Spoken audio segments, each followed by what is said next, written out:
परमाराध्य आचार्य श्री महाश्रमण जी के चरणों में शत शत नमन करते हुए हम आज का सत्र शुरू कर रहे हैं। त्रिपदी वंदना। वंदे अरहं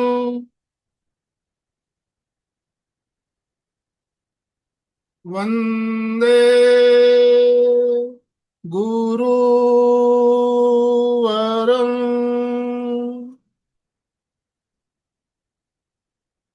वंदे सत्यं।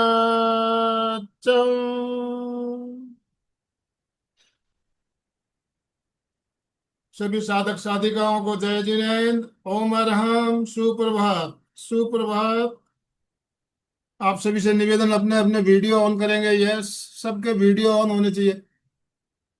बंधुओं और बहनों, आज रविवार का दिन, और रविवार को हमें इंतजार रहता है रेणु जी कोठारी का, जो हमारे साथ जुड़कर एक बहुत ही शानदार श्रृंखला का संचालन कर रही है।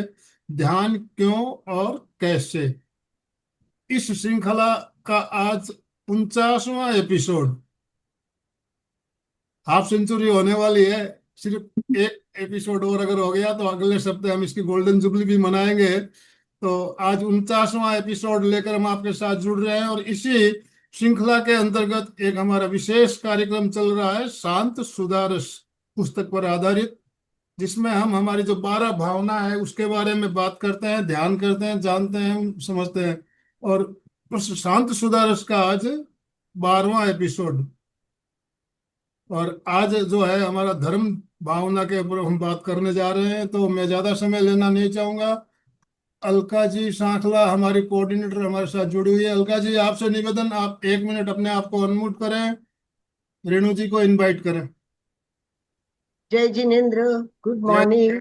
जय एक बार जी। सभी फ्रेश हो जाइए। Yes, relax and join with Joy.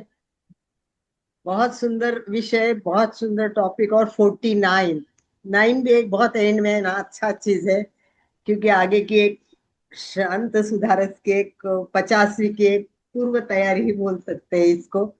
शांत सुधारस ऐसे भी बुक बहुत सुंदर है ये, और उसका इतिहास भी बहुत अच्छा है। जैसे लिखा, कैसे लिखा, किसने लिखा, कब लिखा, बहुत इंटरेस्टिंग है तब सुनना। और इसमें जिस तरह वर्णन किया है ये बहुत इम्पोर्टेंट है। और हमारे लिए परीक्षा ध्यान का अभ्यास करने वाले के लिए तो ये बहुत इम्पोर्टेंट है। इसलिए कि हर व्यक्ति स्वस्थ तो रहना चाहता है, आदि व्याधि उपाधि से मुक्त होना चाहता है। शारीरिक बीमारी के लिए आपको बहुत सारे डॉक्टर मिलेंगे, मानसिक बीमारी के लिए जितने चाहे उतने आज साइकोलॉजिस्ट तैयार है, गलो गली में मिलेंगे। परंतु जो कषायों की प्रॉब्लम्स है, भावनाओं की प्रॉब्लम है, और उससे जो बीमारियां होती है, इसका इलाज मुझे नहीं लगता है कि इससे ज्यादा, अनुप्रेक्षा से ज्यादा बढ़कर कोई दे सकता है। ये सबसे बड़ा मतलब ये हमारी देन भी समझ सकते हैं जैन धर्म की। मुझे नहीं लगता है कि भावनात्मक रिलैक्सेशन के लिए, कषायों से दूर होने के लिए ये सब साइकोलॉजिस्ट, फिजियोलॉजिस्ट, ये सब अलग और हम एक तरफ अलग, इतना है। और इसमें जो कुछ मिल रहा है वो इतना ज्यादा है। और बहुत क्यूरियोसिटी है कि 50वां एपिसोड कैसा होगा।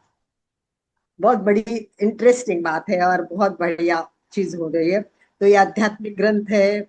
बहुत सुंदर तरीके से आचार्य महाप्रज्ञ जी को एक एक श्लोक बनाते हुए राजेंद्र जी मुनि दिखाते थे और पूछते थे, और वो लयबद्ध कैसे हो, अच्छा कैसे हो। और महाप्रज्ञ जी ने उनको ये भी कहा कि केवल अनुवाद मत करो, उसके साथ भावना भी जुड़नी चाहिए।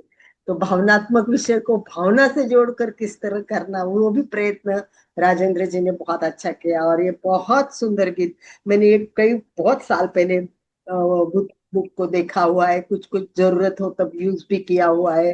तो ये मुझे बहुत अच्छा लगता है। तो मैं स्वागत करती हूँ। सबसे पहले रेणु जी का अभिनंदन, बहुत बहुत अभिनंदन। इतना अच्छा विषय, इतनी सहज भाषा में, इतनी सरलता से लोगों के दिल में आप छा गए हो। मेरे साथ एक मेरे दोस्त है सुनील भैया, वो तो बाकी कुछ देखे नहीं देखे, बोलते मुझे रेणु जी की सीरियल तो देखनी है। और मुझे, मैं उनको याद करवा दिलाती हूँ कि भाई आप ज्वाइन करना है, हाँ हाँ, कितनी भी बिजी हो कहीं भी हो तो दौड़ के आके वो ये सीरियल चालू करेंगे। तो बहुत अच्छा प्रयास।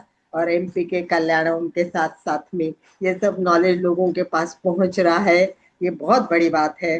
तो ये दुनिया में सब कुछ अनित्य है, और उसको समझाना और लोगों के दिल तक उतारना भी एक बहुत बड़ी कसौटी है।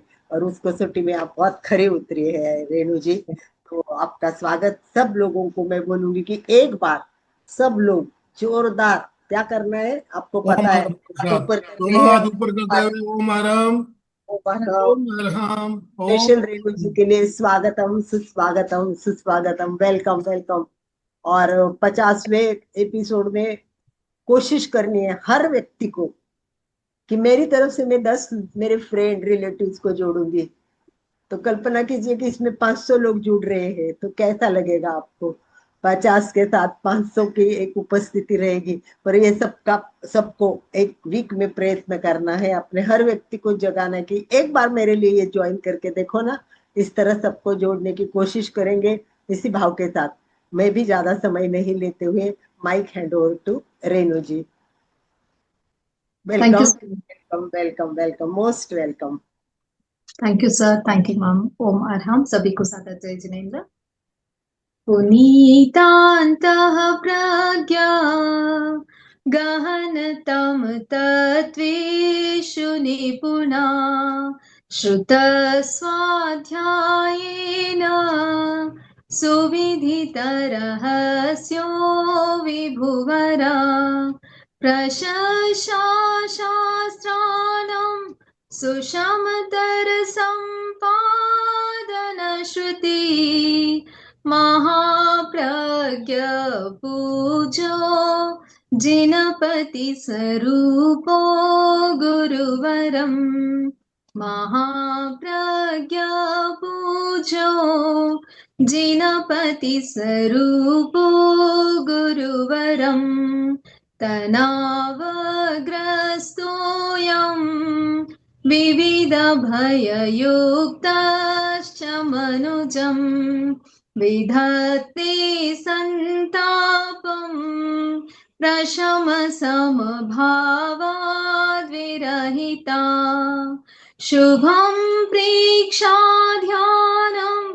सहज सुखदं विश्ववरदम् महाप्रज्ञ पूजो जिनपति स्वरूपो गुरुवरम् महाप्रज्ञ पूजो जिनपति स्वरूपो गुरुवरम्। तीर्थंकर भगवान प्रभु महावीर के चरणों में वंदन। प्रेक्षा प्रणीता आचार्य श्री महाप्रज्ञ जी के चरणों में वंदन। परम पूज्य आचार्य श्री महाश्रमण जी के चरणों में वंदन। ओम अरहम, सभी को सादर जय जिनेन्द्र। ओम हरहम। ब्यूटीफुल स्माइल के साथ हम आज का यह सेशन शुरू करते हैं। धर्म भावना। ओके। एक व्यक्ति था जिसके कुछ दोस्त थे। एक दोस्त ऐसा था जो हर वक्त हर पल उसके साथ रहता था। क्या खाया, क्या पिया, कहाँ गया, क्या पहना, कुछ भी, मतलब दिन की हर एक चीज वो उसके साथ शेयर करता था। कुछ दोस्त ऐसे थे जो कभी कभी मिलते थे, हफ्ते में एक आध बार मिल गए तो मिल गए, नहीं तो नहीं मिले। कुछ एक ऐसे दोस्त थे जो कभी कभार, महीनों में, सालों में एक बार मिलते थे। ठीक है। अब उस व्यक्ति का ऐसा हुआ कि जीवन में बहुत संकट आया, पैसे खत्म हो गए, शरीर से भी वो दुर्बल होने लगा, दुख मतलब कष्ट का पहाड़ पड़ गया, ऐसे आप समझ सकते हो। वो सबसे पहले उन दोस्तों के पास गया जो हर वक्त उसके साथ रहते थे, लेकिन उन दोस्तों ने उसको आते हुए देखते ही अपना दरवाजा बंद कर लिया, उसको वेलकम भी नहीं किया, उसको देखा भी नहीं, उसकी प्रॉब्लम को सुनना तो बहुत दूर की बात है। फिर वो उन दोस्तों के पास गया जो कभी कभार मिलते थे। उन्होंने कहा ठीक है, कुछ पैसे हैं, मैं तुम्हारी मदद कर सकता हूं, ले लो, रख लो, तुम्हारे काम आएंगे, इससे ज्यादा हम कुछ नहीं कर सकते। तीसरा जो दोस्त था जिससे वो कभी कभार साल में एक बार या कभी मिल गया महीनों में एक बार, उस दोस्त ने उसको अंदर बुलाया, पहले पानी पिलाया, खाना खिलाया, बोला तू पहले नाश्ता कर ले, तेरी जितनी प्रॉब्लम है वो सब मेरी है, मैं सॉल्व कर लूंगा, कोई टेंशन मत ले, तेरे शरीर का भी इलाज करा दूंगा, तेरे पैसे जो उधार है वो भी मैं चुका दूंगा, सब कुछ हो जाएगा, तुम मेरे पास आराम से यहाँ पे बैठो, पहले कुछ खा लो, शांति का अनुभव करो। कौन है ये तीसरा दोस्त, पता है आपको? सबसे पहला दोस्त है हमारा शरीर, ठीक है, जो कष्ट के समय में जब हमारे ऊपर पाप का उदय होता है या मृत्यु आ जाए समझ लो, सबसे पहले ये शरीर हमारा साथ छोड़ता है, ठीक है, वो हमारा कभी साथ नहीं देता, जिसको हम 2400 घंटे जिसकी हम देखभाल करते हैं, खिलाते पिलाते, वो हमारा साथ नहीं देता। पैसे हैं, परिवार है, वो कुछ समय तक हमारा साथ दे पाएंगे, कुछ प्रॉब्लम्स हमारी सॉल्व कर पाएगी, लेकिन वो भी हमारा पूरी तरह से सोल्यूशन नहीं है। तीसरा दोस्त कौन है पता है? धर्म। धर्म का एक बार आपने साथ पकड़ लिया, उसका एक बार आपने हाथ पकड़ लिया, वो आपको हर प्रॉब्लम से सॉल्यूशन दिलाएगा, हर प्रॉब्लम से, इस जन्म में नहीं, परलोक में भी, आगे आने वाले जन्म में भी, भवो भव तक, भवो भव तक, इस बुक में लिखा है भवो भव तक, जब तक आपको मोक्ष नहीं मिल जाता, एक बार आपने धर्म की शरण ले ली, धर्म कोई साधारण चीज नहीं है, उसको आप साधारण मत मानना, एक बार जीवन में धर्म प्रकट हो जाए, सुख की 100% गारंटी है। सुविधा या सुख, मतलब सुविधा अलग है, सुख अलग है, इसको आप हम बाद में डिफाइन करेंगे, आगे डिस्कशन होगा इसका। सुख शांति संसार के दुखों से निकालकर जो उत्तम सुख को धारे, उसका नाम है धर्म। धर्म करना है, सबको पता है धर्म करना है ना, जो सामायिक लेके बैठे हैं आज बहुत अच्छे से, उनको भी पता है, बाकी लोगों को भी पता है धर्म करना है, पर धर्म क्या है, कैसे करना है, इसको हम आज बहुत अच्छे से जानेंगे, 10 पॉइंट्स में जानेंगे। एंड तक बने रहिए, कोई भी काम हो आज मत छोड़ना क्लास को, ऐसे मत सोचना कि बाद में यूट्यूब पे देख लेंगे, बहुत ही इंटरेस्टिंग होने वाला है, एंड तक बने रहिएगा, ठीक है। धर्म अगर दरिद्रता के साथ भी मिला है ना, तो वो अच्छा है, मतलब आपके पास पैसा नहीं है, संपन्नता नहीं है, खाने के लिए रोटी नहीं है, फिर भी धर्म अगर आपको मिला है तो वो बेस्ट है। इसके कंपैरेटिव में अगर आप चक्रवर्ती भी बन जाओ और धर्म आपको नहीं मिला है तो वो आपके कोई काम का नहीं। कल ही एक स्टोरी में मैंने देखा था, किसी एक राजा को हर दिन 99 कोटियां उसके देव विमान से ऊपर आते थे, इतना सारा धन उसको रोज मिलता था, वो चक्रवर्ती बन गया, सब कुछ हो गया, लेकिन धर्म नहीं मिला, तो ये सब क्या है, वेस्ट है, किसी काम का नहीं है। एक पिता था जिसके पुत्र को बीमारी हो गई, ठीक है, बहुत ही मतलब भयानक बीमारी हो गई, तो एक डॉक्टर आया, उसने बोला मेरे पास ये इलाज है, ये दवाई है, जिससे ये बीमारी तो ठीक हो जाएगी, लेकिन इसके कुछ साइड इफेक्ट्स है, अगर ये बीमारी इसके शरीर में नहीं है तो वो इसको हो जाएगी, दूसरी बीमारी हो जाएगी, तो ऐसी दवाई तो हम नहीं लेंगे। दूसरा डॉक्टर आया कि दवाई है, बीमारी ठीक हो जाएगी, लेकिन इसके कुछ साइड इफेक्ट हो सकते हैं, ऐसे भी हम नहीं लेना चाहेंगे। थर्ड डॉक्टर आया, उसने बोला कि दवाई मेरे पास है, 100% गारंटी है कि बीमारी ठीक होगी, और इसको आने वाले सालों में जीवन पर्यंत कोई बीमारी वापस नहीं होगी, कोई बीमारी, ये बीमारी तो ठीक होगी, दूसरी कोई बीमारी भी नहीं होगी। कौन सी दवाई लेंगे आप? तीसरी दवाई लेंगे। यही वो धर्म का रसायन है, यही वो दवाई है, यही वो धर्म है, जिससे आपकी हर प्रॉब्लम का सॉल्यूशन होगा और आने वाले जन्मों में भी आपको कोई प्रॉब्लम नहीं होगी। करना चाहेंगे आप? शुरू करें इसकी विवेचना, ठीक है। तो धर्म करना है, पर जानना है पहले कि कैसे करना है, धर्म होता क्या है, इसके कितने प्रकार होते हैं, सब कुछ आज हम डिटेल में समझेंगे। सम्यक ज्ञान दर्शन चारित्राणी मोक्ष मार्ग। सम्यक ज्ञान, सम्यक दर्शन, सम्यक चारित्र, ये धर्म के 3 वेज है, 3 प्रकार है, ठीक है। इसको समझने से पहले,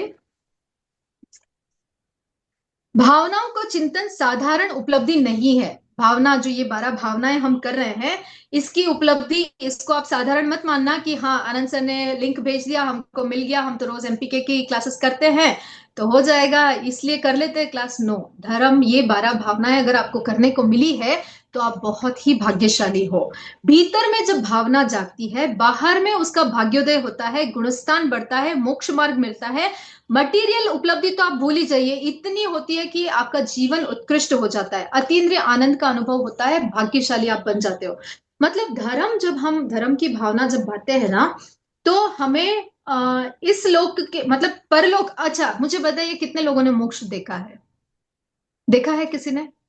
मृत्यु के बाद हम कहाँ जाएंगे, कोई गारंटी है? नरक में जाएंगे, तिर्यंश में जाएंगे, मनुष्य में जाएंगे, या देवगति में जाएंगे, या मोक्ष में जाएंगे? कोई गारंटी नहीं है, किसी ने कोई देखा नहीं है। तो हमें परलोक की कोई अभिलाषा नहीं है। इस लोक में अभी जो धर्म धारण करता है ना, उसको इंस्टेंट शांति का अनुभव होता है। इसको हम एक एग्जाम्पल से समझते हैं। आने वाले मतलब आगे हम इसको एग्जाम्पल से भी समझेंगे, ठीक है। अनित्यता से लेकर बोधि दुर्लभ तक जितनी भी 12 भावनाएं हैं, अनित्यता से, फर्स्ट याद है सबको कि भूल गए? अनित्य अनुप्रेक्षा याद है? अनित्य भावना, अशरण भावना, इन सब का सार, दुर्लभता तक की सारी भावनाओं का सार इस धर्म भावना में समाविष्ट है। इसके 4 स्टेज पे हम समझते हैं: श्रद्धा, भावना, आचरण और फल। धर्म भावना पर हमें सबसे पहले श्रद्धा होनी चाहिए, पूर्ण विश्वास होना चाहिए। करने के लिए करना है इसलिए नहीं करना है, इस पर पूर्ण श्रद्धा होनी चाहिए कि धर्म भावना मुझे मोक्ष की प्राप्ति कराकर ही छोड़ेगा। दृढ़ विश्वास इसके ऊपर होना चाहिए। पुण्य कमाने के लिए नहीं, जीवन को पुण्य बनाने के लिए हमें करना होगा। आगे क्या होगा हमें नहीं पता, लेकिन इस जन्म को अभी हमें मोक्ष बनाना है, शांति का। इसको फॉर एग्जाम्पल, आपको गुस्सा आता है, ठीक है। अब गुस्सा धर्म है क्या? गुस्सा धर्म है क्या? नहीं है। तो कौन कौन आज गुस्सा नहीं करने का पचकान लेंगे कि आजीवन मैं गुस्सा नहीं करूंगी या करूंगा? आजीवन, आज एक दिन के लिए नहीं। लास्ट क्लास में तो मैंने एक दिन का पचकान दिया था। आजीवन गुस्सा नहीं करने का पचकान लेंगे? नहीं ले सकते। क्यों? गुस्सा करना है, करिए, मजे करिए, ठीक है। तो गुस्सा अगर हम नहीं करते हैं तो क्या होगा? जीवन में शांति होगी, परिवार में शांति होगी, आनंद का अनुभव होगा, सब कुछ होगा। सब हम जानते हैं, लेकिन हम करते नहीं है। तो इसको कैसे करना है वो हमें समझना है। जब आपको धर्म पर श्रद्धा होगी, 100% गारंटी मैं धर्म का आचरण करूंगा तो मुझे इसका फल मिलेगा ही मिलेगा, मिलेगा ही मिलेगा। इसको हम इसके द्वारा समझते हैं निदान बंद। निदान बंद क्या होता है, किसी को पता है? निदान बंद, जैसे फॉर एग्जाम्पल आप कहीं ऑटो में गए, यहां से 2 किलोमीटर दूर गए, आपको पता है इसका 100 रुपीज फेयर आता है। अब आपको अर्जेंट थी, बहुत मुश्किल से वो ऑटो मिला, बारिश भी आ रही है, लेकिन आपका वहां पे पहुंचना बहुत जरूरी था। तो आप क्या करोगे? खुश होके उसको 150 रुपए दे दोगे कि भैया आप रखो 150 रुपए, आप मिल गए, वो बहुत बड़ी बात है, 150 रुपए रख लो। अगर आपको कोई अर्जेंट नहीं थी, नॉर्मली अगर आप वहां पे ट्रेवल कर रहे हो, आप उसको 100 रुपए दे दोगे। अगर वो ऑटो रिक्शा वाला गरीब है, उसको सुबह से कोई नहीं मिला है कस्टमर, और वो कहेगा कि ठीक है भैया आप मुझे 50 रुपए दे दो, कोई बात नहीं मैं आपको छोड़ दूंगा, तो उसको सिर्फ 50 रुपए मिलेंगे, ठीक है। वही रिक्शा, वही डिस्टेंस, वही जाने वाला, वही छोड़ने वाला, कहीं 50 मिलता है, कहीं 100 मिलता है, कहीं 150 मिलता है, ठीक है। धर्म ऐसी चीज है जिससे आपको जो मिलना होता है ना, वो 100% मिलता है। उसके साथ अनेक जो मटेरियल लाइफ की जो चीजें हैं ना, वो तो बिना मांगे, बिना ऐसे ही बहुत सारी मिल जाएंगी। आपको अच्छा खाने को मिलेगा, पहनने को मिलेगा, रहने को मिलेगा, परिवार अच्छा मिलेगा, सोसाइटी में आपको इज्जत मिलेगी, नाम मिलेगा, शोहरत मिलेगा, सब कुछ आपको मिलेगा। लेकिन आपको उसकी चाह नहीं करनी है तो वो आपको ऑटोमेटिकली मिलेगा। कुछ लोग क्या होते हैं, मैं धर्म करता हूं, मुझे एटलीस्ट इतना तो मिल जाए, मांग लेते हैं ना जब हम, तो जो 100-150 आपको मिलना होता है वो नहीं मिलता है, सिर्फ आपको 50 ही मिलता है। इसको आप इस तरह से समझ लीजिए। अब इसकी विवेचना आती है। याचे सुरतरु देव सुख, याचे सुरतरु देव सुख, चिंतित चिंतानन, बिन याचे बिन चिंतये, धर्म सकल सुख दे रे बंदे, धर्म सकल सुख दे। याचे सुरतरु देय सुख, यानी मांगने से कल्प तरु आपको सब कुछ देता है। कल्प तरु पता है ना, कल्प वृक्ष, जिससे हम कुछ भी मांगते हैं तो इंस्टेंटली हमें मिल जाता है। मांगने से कल्प तरु देता है। चिंतन से, सोचने से हमें जो चिंतामणि रत्न होता है उससे भी हमारी सारी इच्छाएं पूरी हो जाती है। लेकिन बिन याचे बिन चिंतये, बिना सोचे बिना मांगे जो सकल सुख देता है उसका नाम है धर्म। कल्प वृक्ष से भी बड़ा है, चिंतामणि रत्न से भी बड़ा है। बिना मांगे बिना सोचे जो सब कुछ आपको मिल जाता है उसका नाम है धर्म, ठीक है। सर्वज्ञ सर्वदर्शी तीर्थंकर देवों द्वारा उपदिष्ट धर्म के स्वरूप को और उसके महत्व का चिंतन करना धर्म भावना है। इसका डेफिनेशन है ये, धर्म भावना क्या है?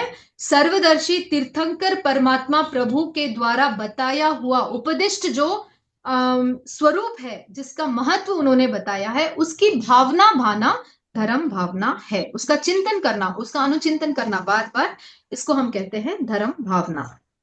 ठीक है। धम्मो मंगल मुक्तिटम अहिंसा संयमो तवो देवावीतम नमम संति जस धम्मे सयामणो। इसका मतलब तो सबको पता है, अहिंसा संयम और तप रूपी धर्म उत्कृष्ट मंगल है। मंगल का मतलब क्या है, कोई बताएगा यहाँ पे मुझे?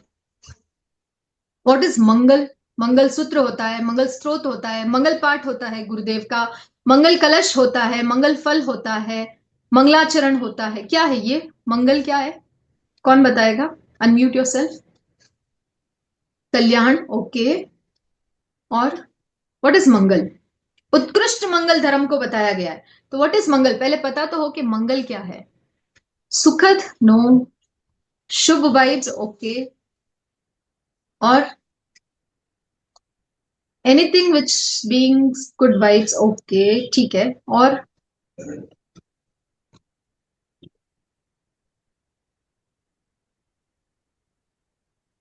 बस शुभ भाव, ठीक है। मंगल को आप खोजते रहिए, हम मंगल भावना करते हैं यहाँ पे। धर्म क्यों करना है? जीवन को मोक्ष बनाना है। अहिंसा संयम और तप रूपी धर्म उत्कृष्ट मंगल है। ऐसे धर्म में जिसका मन लगा होता है, ऐसे धर्म में जिस व्यक्ति का मन धर्म में लगा होता है, उसको देव भी आकर वंदन करते हैं, देव भी उसको नमस्कार करते हैं। धर्म दो प्रकार के होते हैं, शुद्ध धर्म और चारित्र धर्म। यहां पर सम्यक ज्ञान और सम्यक दर्शन को शुद्ध धर्म में इंक्लूड किया गया है। तीन प्रकार बताए हमने, सम्यक ज्ञान, सम्यक दर्शन, सम्यक चारित्र। तो सम्यक ज्ञान और सम्यक दर्शन को शुद्ध धर्म में बताया गया है, और चारित्र धर्म को चारित्र, सम्यक चारित्र को उसमें चारित्र धर्म में बताया गया है। इसके दो वेरिएशंस और हैं, श्रमण धर्म और श्रावक धर्म। श्रमण धर्म मतलब जो दीक्षा लेकर साधु संत या जो दीक्षा ले लेते हैं, उनके जो 5 महाव्रत होते हैं उनको श्रमण धर्म कहते हैं, और हमारे जो श्रावक के 12 व्रत होते हैं उनको श्रावक धर्म कहते हैं। इस प्रकार शुद्ध और चारित्र रूप के दो धर्म ही वीतरागता की आज्ञा में बताए गए हैं। अहिंसा संयम तप जो धर्म के रूप बताएं, उनको भी शुद्ध चारित्र और इसमें ही इंक्लूड किया गया है, समाविष्ट किया गया है। सम्यक ज्ञान, सम्यक दर्शन और सम्यक चारित्र रूप रत्नत्रय धर्म को दान, शील और तप के भाव रूप धर्मचार की प्रकार के अंतर्गत लिया गया है। यहां पर आचरण की दृष्टि से कैसे करना है, हमने जाना ना कि धर्म को करना होता है ना। सिर्फ ये सेशन सुनने से या धर्म भावना सुनने से धर्म नहीं होता है, उसको आचरण में लाना होता है।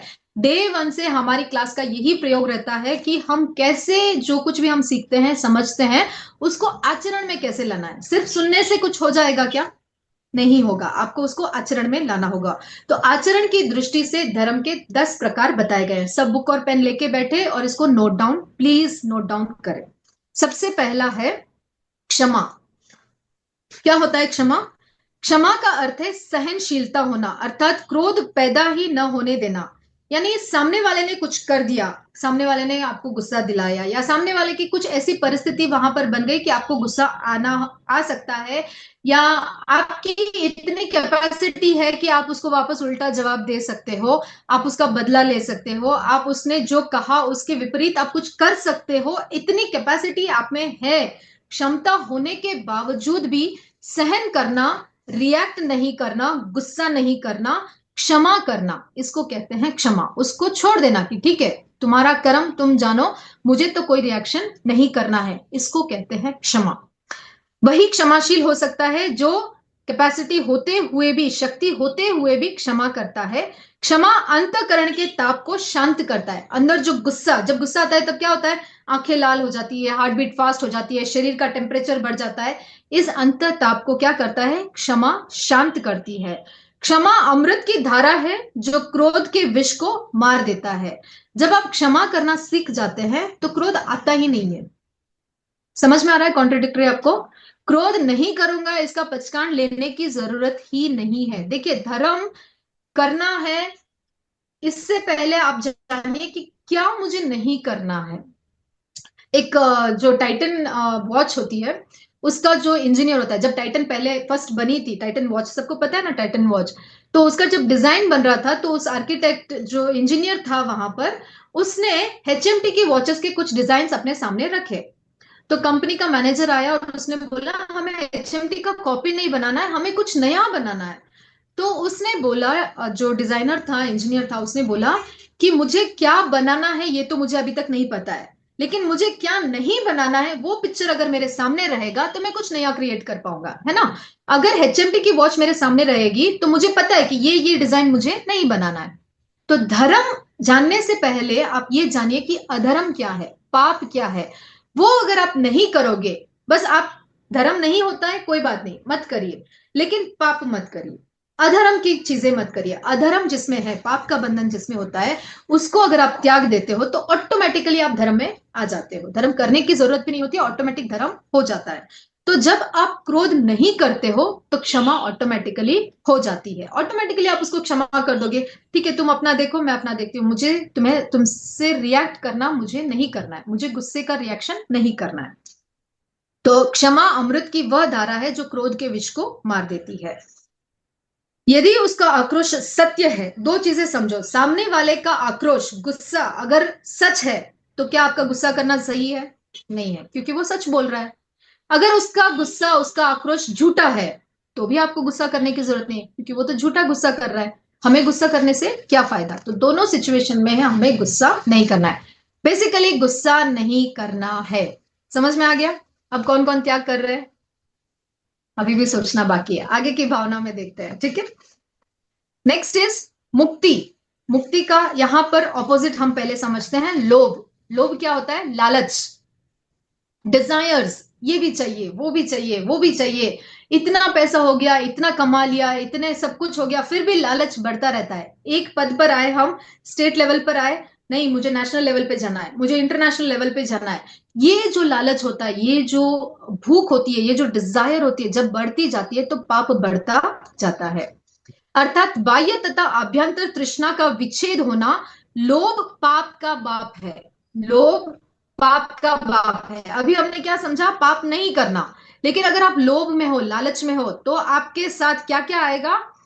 क्योंकि लोभ के वशीभूत हुआ मनुष्य क्रोध, मान, माया, हिंसा, असत्य, चौरी, अब्रह्म, परिग्रह आदि सभी दोषों का सेवन कर लेता है। जब मन में लालच होता है ना कि मुझे तो वो चीज चाहिए ही चाहिए, चाहे कुछ भी हो जाए, अब मेरे अंदर तीव्र डिजायर है, अब उसको पाने के लिए मैं झूठ भी बोल सकती हूँ, चोरी भी कर सकती हूँ, गुस्सा भी कर सकती हूँ, मतलब हर तरह के नेगेटिव चीजें, हर तरह की पाप क्रिया हम कर देते हैं उस चीज को पाने के लिए, और हमें उसका भान भी नहीं रहता है। तो सबसे जो सेकंड पॉइंट है वो है निर्लोभता। लोभी नहीं बनना है, लालच नहीं बनना है, छोड़ देना है कि जितना मुझे जीने के लिए चाहिए उतना ही काफी है। अपरिग्रह यहां पर आ जाता है, ठीक है। लोहो सव विनाशनो, बोलिए एक बार सभी, लोहो सव विनाशनो, यानी लोभ सर्व विनाश कर देता है। यह आगम की वाणी है, ये मैं नहीं बता रही हूं, आगम की वाणी है। लोहो सव विनाशनो, लोभ सर्व विनाश कर देता है। अतः लोभ को निर्लोभता से जीतना है। धर्म के साधनों तथा शरीर में आसक्ति न रखना मुक्ति धर्म कहलाता है। यहां तक कि हमें शरीर में भी आसक्ति नहीं, अदर मटेरियल चीजें तो छोड़ दीजिए आप, पैसा, कपड़े, प्रॉपर्टी, उनमें तो आसक्ति है ही नहीं, लेकिन अपने शरीर में भी आसक्ति नहीं रखना। ये कौन सी भावना है? शरीर में आसक्ति नहीं रखना, याद है किसी को? भूल गए? असुचि भावना से होती है शरीर में आसक्ति नहीं रखना, ठीक है। तो यहां तक पहुंचना, ये सब धर्म भावना कहलाता है, मुक्ति धर्म कहलाता है। Second, okay. थर्ड इज आर्जव भावना। आर्जव, आर्जव क्या होता है? माया का ऑपोजिट है आर्जव। माया मतलब क्या? एक तो हमने झूठ बोला, ठीक है, वो माया है सॉरी, उस झूठ को छुपाने के लिए फिर एक झूठ बोलना, उसको कहते हैं गुड़ माया, ओके। तो ऐसे माया करना भी पाप है। मन में कुछ, वचन में कुछ और व्यवहार में कुछ और। मन में हम कुछ और सोच रहे हैं, व्यवहार में कुछ और करते हैं, बोल हम कुछ और रहे। होता है ऐसा? सबके साथ होता है।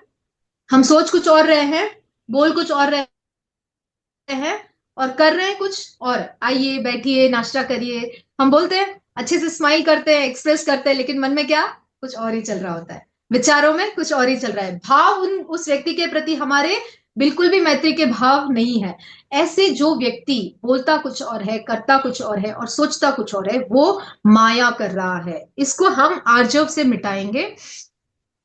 मन वचन की कुटिलता को माया कहते हैं। इस मन वचन की वक्रता, कुटिलता का त्याग करना आर्जव यानी रुजता है। बच्चे के समान सरल बन जाना है। अभी जो हम मोस्टली जितने भी 40+ है या 50+ है, अपने आप को बच्चा बना लीजिए। एकदम सरल हो जाइए, एकदम सरल। कुछ छल कपट नहीं, कुछ माया नहीं, झूठ नहीं। जो है मन में उसको बोल देना। ये नहीं सोचना कि मैं बोलने से इसका आगे सत्य भी एक आएगा ऑप्शन, उसमें भी हम डिटेल में समझेंगे, लेकिन एकदम सरल हो जाइए। कोई छल कपट नहीं, कोई माया नहीं। जो जैसा हूं मैं ऐसा हूं, बस। मुझे किसी के लिए दिखावे के लिए नहीं करना है, किसी को बताने के लिए मुझे नहीं करना है। नेक्स्ट इज आर्जव के बाद आता है मार्जव, मार्दव, मार्दव, द मार्दव भावना। इसका ऑपोजिट आता है मान। मान मतलब क्या? अभिमान। मैं है सबके अंदर अभिमान है, थोड़ा थोड़ा है, सबके अंदर है। थोड़ा अभिमान तो सबके अंदर होता ही है, ठीक है। तो इस अभिमान को छोड़ना मार्दव भावना है। मृदुता, कोमलता, नम्रता, अभिमान रहितता धारणा करना मार्दव भावना मार्दव धर्म कहलाता है।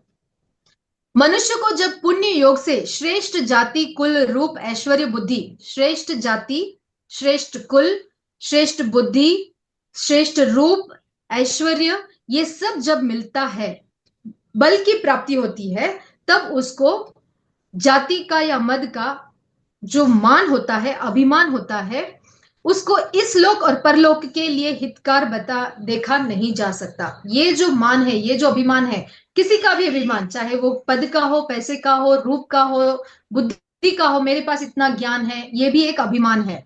मैं इतनी तपस्या करती हूँ, ये भी एक अभिमान है। तो ये जो मान है, इसको हमें सबसे पहले छोड़ना है। अभिमान रूपी पर्वत का मार्दव रूपी वज्र से भेदन करना चाहिए। मार्दव भावना से युक्त विषयों पर गुरु की कृपा रहती है। कितना सुंदर शब्द है, गुरु की कृपा। हम हर शब्द में, हर काम में हम क्या कहते हैं? गुरु कृपा बनी रहे, कहते हैं या नहीं कहते हैं?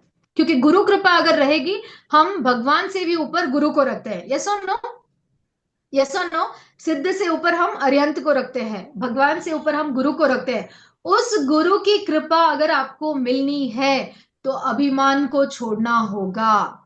मैं कुछ नहीं हूं, मेरा कुछ भी नहीं है। जो कुछ भी है गुरु कृपा से हुआ है, जो कुछ भी है गुरु कृपा से मिला है। जो कुछ भी आज मैं संपन्न हूं, मेरे पास अच्छी बुद्धि है, मेरे पास अच्छा ज्ञान है, मेरे पास अच्छा रूप है, ये सब किसकी वजह से मिला है? गुरु कृपा से मिला है।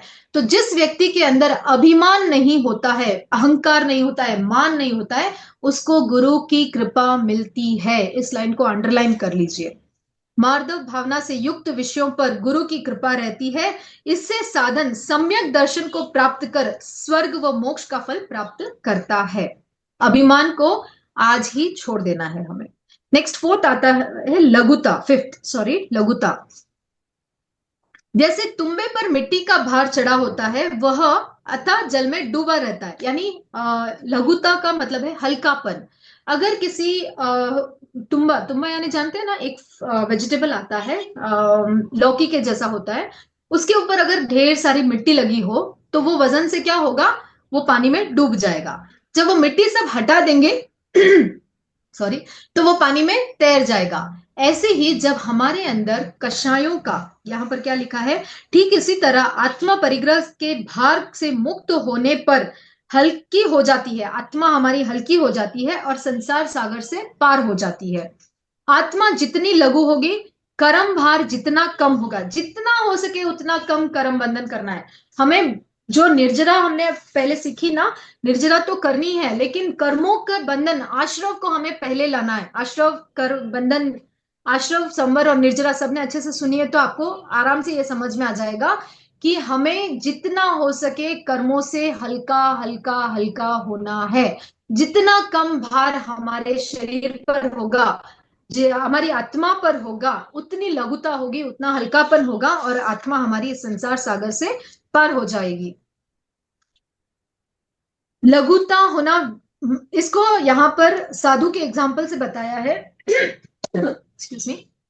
साधु जब विहार करते हैं तब आपने देखा है जिसके पास ज्यादा वजन होता है, या जैसे हम भी अगर कहीं ट्रैवल कर रहे हैं तो हमारे पास 2 सूटकेस 2 बैग अगर है तो हमारा ट्रैवल करना कितना मुश्किल हो जाता है।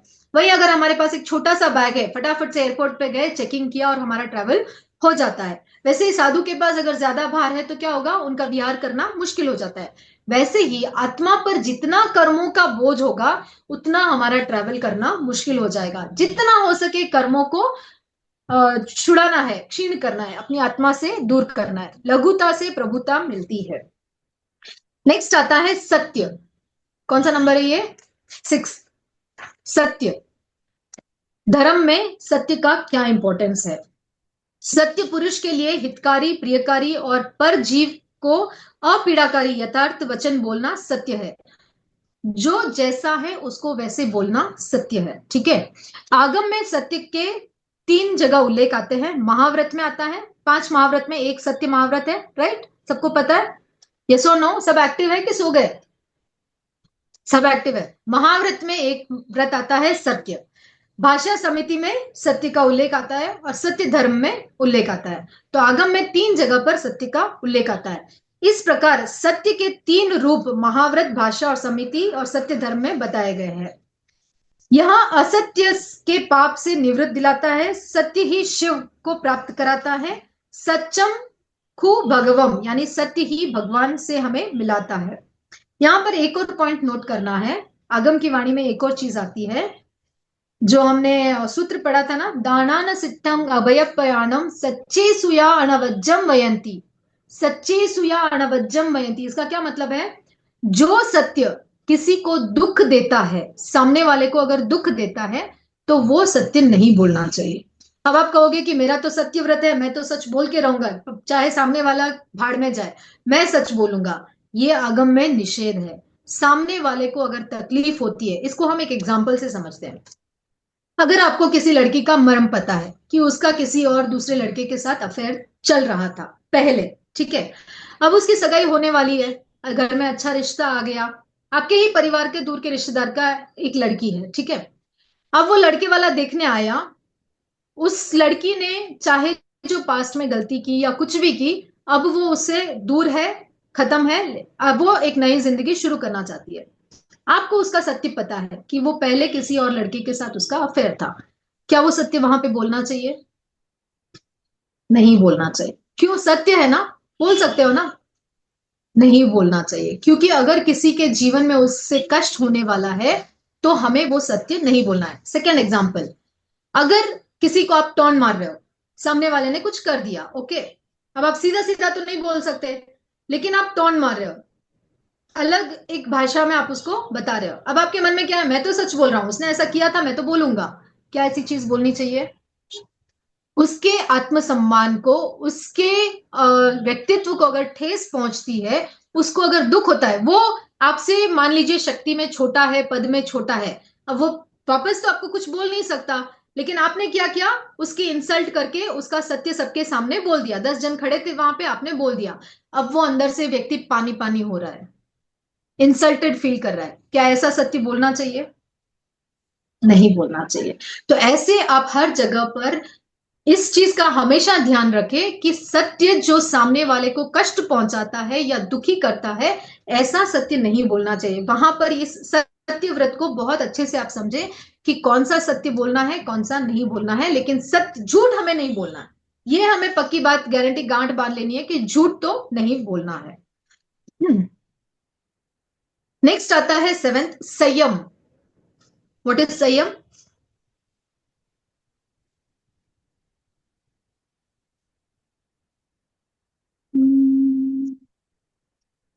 ओके, व्हाट इज संयम? मन वचन काया का नियमन करना संयम है। मन वचन और काया, मन में बहुत सारी इच्छाएं आती है, उनको हमें संयम में रखना है, हर चीज को पूरा नहीं करना है। कहते हैं ना कि बच्चा अगर 10 चीजें मांगता है तो उसको सिर्फ 2 ही दीजिए, 8 चीजें मत दीजिए, ताकि उसको ये एहसास हो कि मुझे कंट्रोल करना है, मुझे हर चीज नहीं मिलेगी।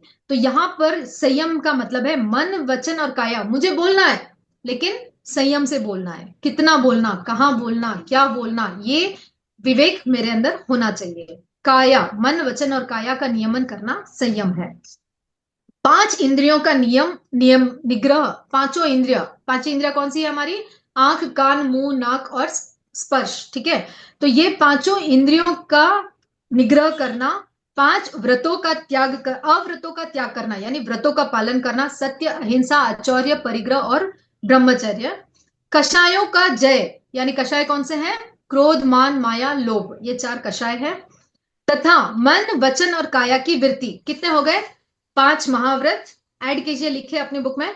5 महाव्रत, 5 इंद्रिय निग्रह, 4 कषाय और 3 योग यानी मन, वचन, काया की निवृत्ति करना। टोटल 17 भेद इसके बताए गए हैं। संयम के टोटल 17 भेद बताए गए हैं। इन 17 को जब हम कंट्रोल करते हैं तो इसको हम संयम कहते हैं, ठीक है। यहाँ पर इसका बहुत लंबा विवेचन है लेकिन हम इसको नहीं ले पाएंगे अभी।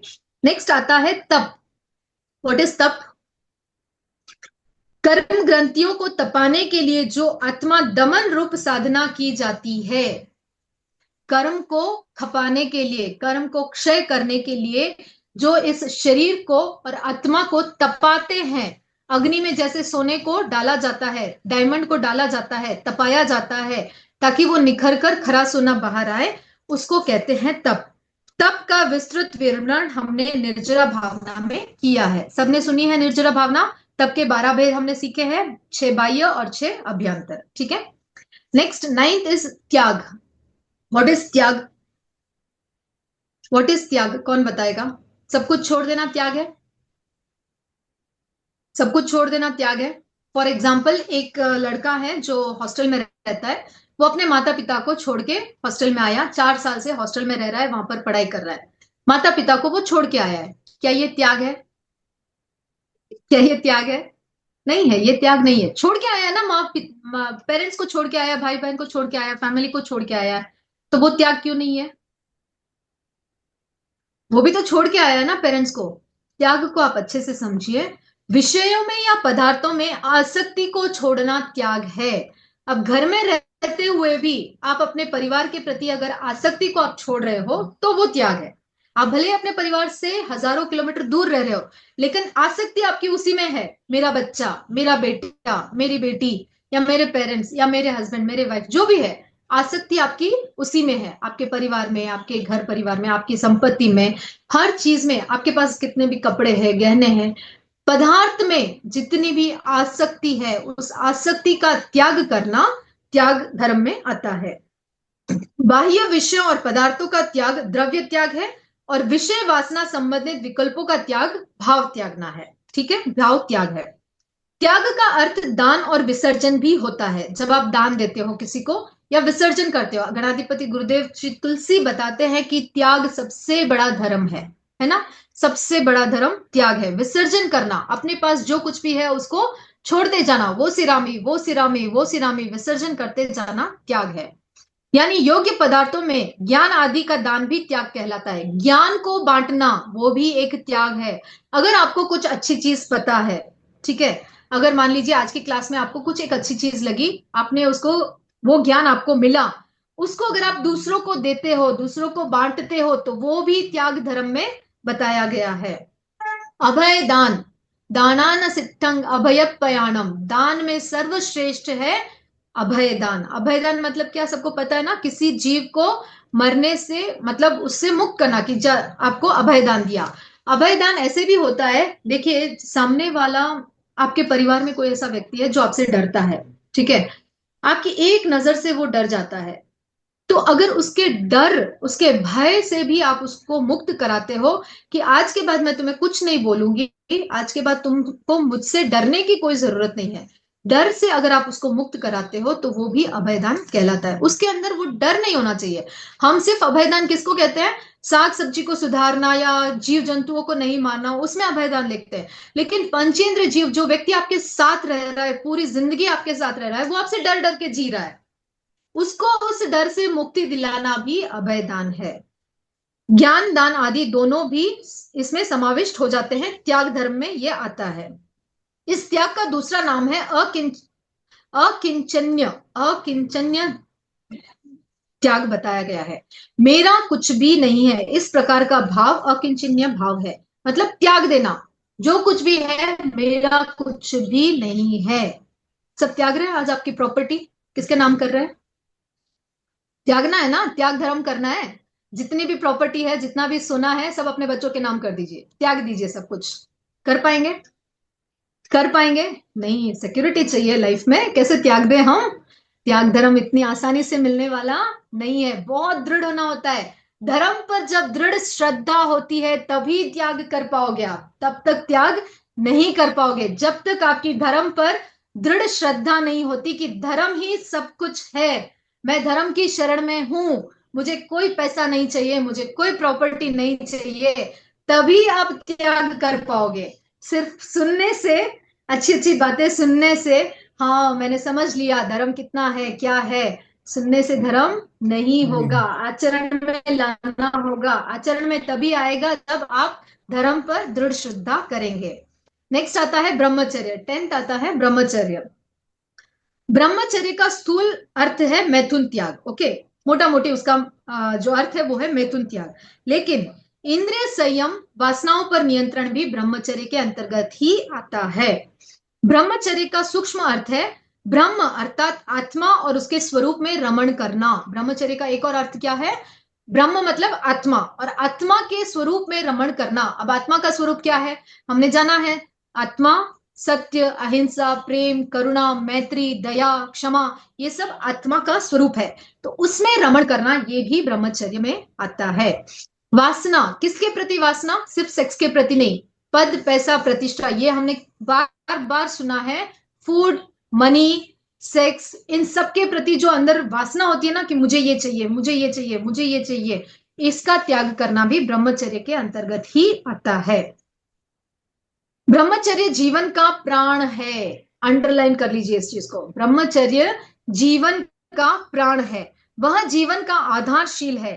उत्तम तप, त्याग, ज्ञान, दर्शन, चारित्र, सम्यक्त्व एवं विनय का मूल है ब्रह्मचर्य। शील, संतोष, सेवा, भक्ति, तप, त्याग, साधना, दया, दान आदि गुणों में ब्रह्मचर्य प्रधान है। ठीक है, गीता में कहा गया है यदि आत्म साक्षात्कार करना है, यदि आत्म साक्षात्कार, परीक्षा ध्यान का लक्ष्य क्या है? चित्त की सिद्धि और आत्म साक्षात्कार। यदि आत्म साक्षात्कार करना है तो ब्रह्मचर्य का पालन करो, ब्रह्मचर्य का पालन करो। आयु ब्रह्मचर्य के अधीन है। यदि आत्मा के शुद्ध वैभव को देखना है तो ब्रह्मचर्य व्रत अत्यंत हितकारी है। धर्म का निवास कहाँ होता है? धर्म का निवास, ये जो 10 सॉरी आज थोड़ा मेरा गला खराब है। धर्म का निवास कहाँ होता है? ये जो 10 धर्म के आचरण के जो 10 वेरिएशंस हमने सुने हैं, आचरण की दृष्टि से जो धर्म के 10 भेद हमने बताए हैं, उसका निवास कहाँ होता है? धम्मो सिद्धस्य चित्ते, जो रुजुता सरल होता है उसे शुद्धि प्राप्त होती है, और जो शुद्ध होता है उसमें ही धर्म ठहरता है। धर्म मिल गया दैट इज नॉट इंपॉर्टेंट, धर्म मिल गया दैट इज नॉट इंपॉर्टेंट, जिन शासन मिला, वितराग प्रभु की वाणी मिली, दैट इज नॉट इंपॉर्टेंट, क्या वो ठहरता है आपके जीवन में, दैट इज मोर इंपॉर्टेंट। और वो उसी के जीवन में ठहरेगा जो सरल होगा, जो रुजु होगा। सरल यानी क्या? जो कषायों से मुक्त होगा, क्रोध, मान, माया, लोभ, 18 पापिस्तान जो हम प्रतिक्रमण में रोज बोलते हैं ना, प्राणातिपात, मृषावाद, अजतदान, मैथुन, परिग्रह, बोलने के लिए बोल देते हैं, लेकिन आचरण में क्या हमने उसको लाया है? तो जब हम इन कषायों से मुक्त होकर एकदम सरल हो जाते हैं, रुजु हो जाते हैं, एकदम बच्चे की तरह प्योर हो जाते हैं, तभी धर्म हमारे जीवन में टिकता है। धर्म से क्या मिलता है? नेक्स्ट क्वेश्चन, धर्म से क्या मिलता है? कोई बता सकते हैं? धर्म से क्या फल प्राप्त होता है? भंते, धर्म श्रद्धा से जीव को क्या प्राप्त होता है? प्रश्न पूछा गया, तो प्रभु बताते हैं धर्म श्रद्धा से, धर्म पर जो श्रद्धा करता है उससे जीव को साता सुखों अर्थात साता वेदनीय कर्म जनित विषय सुखों से, आसक्ति से विरक्ति हो जाती है। साता वेदनीय कर्म आपके उदय में आते हैं, आपको वेदनीय कर्म से मुक्ति मिलती है और सुखों का अनुभव होता है। जो रियल सुख है, सुख जो मटेरियल लाइफ में है वो सुख नहीं, कार मिल गई आपको, प्रॉपर्टी मिल गई, पैसे मिल गए, उसका जो सुख है वो परमानेंट सुख नहीं है, वो टेम्पररी है। उसके बाद आपको दुख ही मिलना है, लेकिन जो शाश्वत सुख है उसकी बात यहां पर की गई है कि धर्म से आपको शाश्वत सुख की अनुभूति होती है, अतीन्द्रिय शांति और आनंद का अनुभव आपको होता है धर्म से। अव्यबाद सुख की प्राप्ति होती है, दुख से मुक्ति होती है। तो अब आपको दुखों से मुक्ति चाहिए या नहीं चाहिए? दुखों से मुक्ति चाहिए या नहीं चाहिए? दुख पता है सबको क्या है? दुख पता है ना, बताने की जरूरत नहीं है, सबके जीवन में दुख भरा पड़ा है। उससे मुक्ति चाहिए तो धर्म को अपनाना होगा। ठीक है, यहाँ पर स्टोरी आती है धर्म रुचि अणगार की। 5 मिनट में हम स्टोरी कंप्लीट करके फिर हम प्रयोग करेंगे। ठीक है, धर्म रुचि अणगार, धर्म भावना की स्टोरी लिख रहे हैं सब। कौन सी भावना में कौन सी स्टोरी आ रही है, सब नोट डाउन कर रहे हैं कि बस सुनते जा रहे हैं, सुनते जा रहे हैं, आगे का सुन रहे हैं, पीछे का भूल रहे हैं? क्या हो रहा है? सब नोट डाउन कर रहे हैं? सबको याद है पीछे की जितनी भी भावनाएं थी उनकी कौन सी स्टोरीज है, सबको पता है? नोट डाउन कर रहे हैं? गुड। चंपा नाम की नगरी थी। कौन सी नगरी थी? चंपा नाम की नगरी थी। उसमें 3 ब्राह्मण रहते थे। 3 ब्राह्मण रहते थे, उनकी पत्नियां थी। पत्नियों का नाम था नागश्री, बुधश्री और यशश्री। ओके, वो तीनों भाई इतने प्रेम से रहते थे कि उनके एक एक के घर में एक एक बारी बारी से खाना बनता था और तीनों साथ में खाना खाते थे। ये उनका रोज का नियम था, भले अलग रहते थे लेकिन बारी बारी से तीनों के घर में खाना बनता था और वो साथ में मिलकर खाना खाते थे।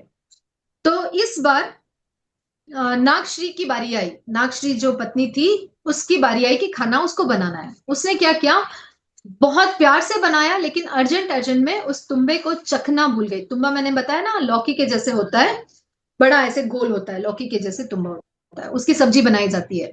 तो उसने उसको चखा नहीं और ढेर सारी इतनी कढ़ाई भर के सब्जी बना दी सबके लिए।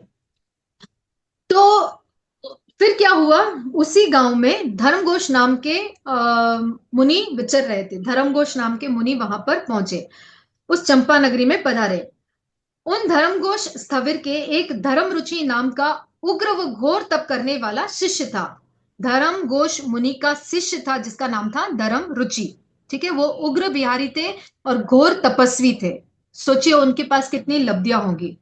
उस तप की वजह से उनको तेजोलब्धि भी उपलब्ध थी।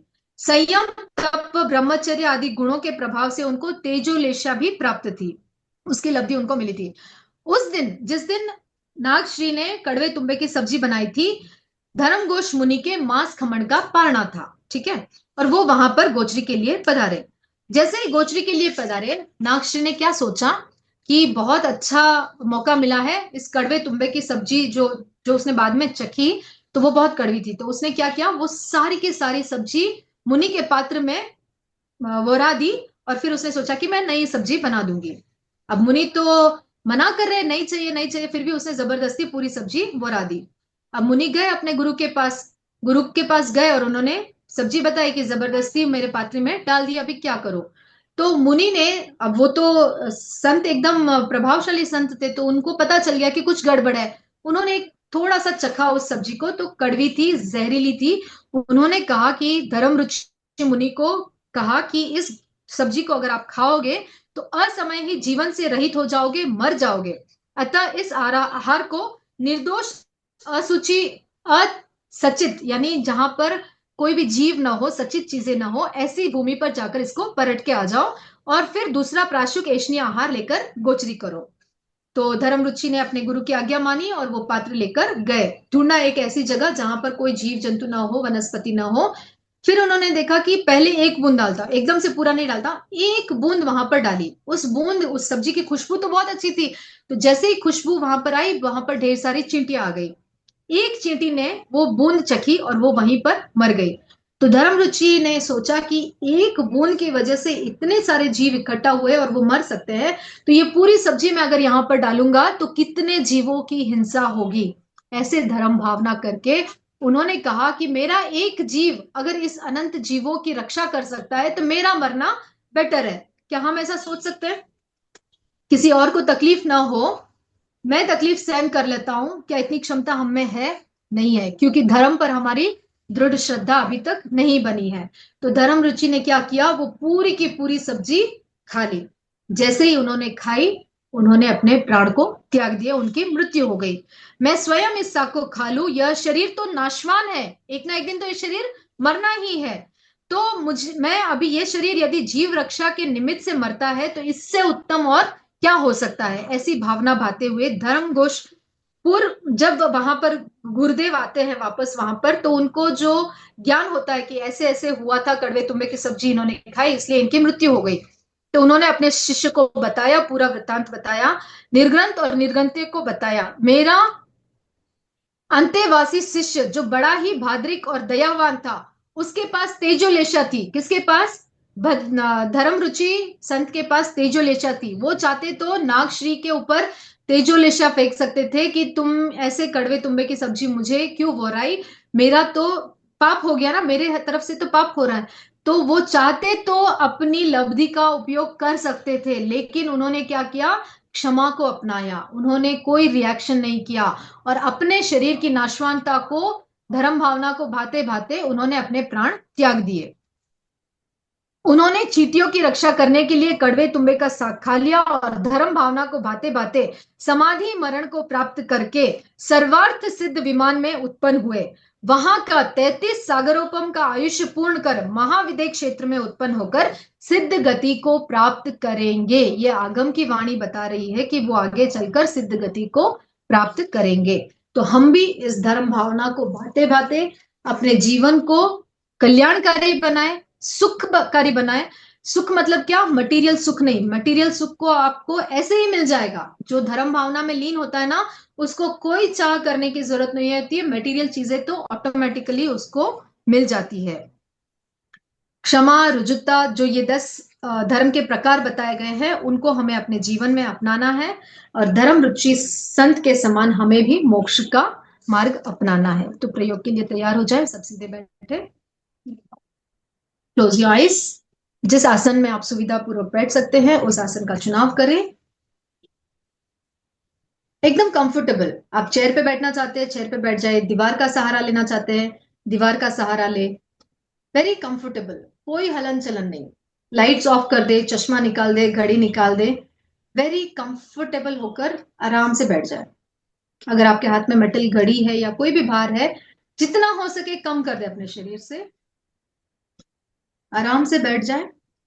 हाथों की मुद्रा वीतराग मुद्रा, लेफ्ट हैंड के ऊपर राइट हैंड रखे, अंगूठों को ज्वाइन करें, या ज्ञान मुद्रा, दोनों हाथों की इंडेक्स फिंगर और थंब के अग्रभाग को मिलाएं और दोनों हथेलियों को घुटनों पर स्थापित करें, हथेलियां आसमान की तरफ खुली हुई। आंखें कोमलता से बंद करें।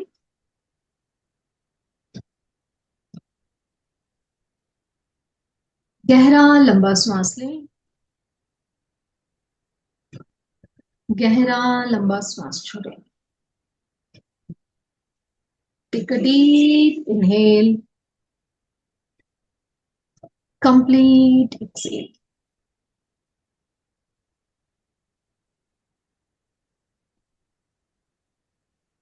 3 बार महाप्राण ध्वनि का उच्चारण करेंगे। श्वास भरें। श्वास छोड़ते समय नाक से भंवरे की तरह गुंजन करेंगे।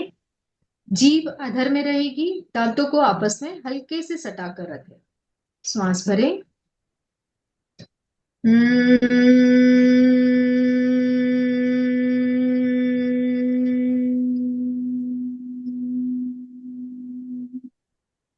श्वास भरें।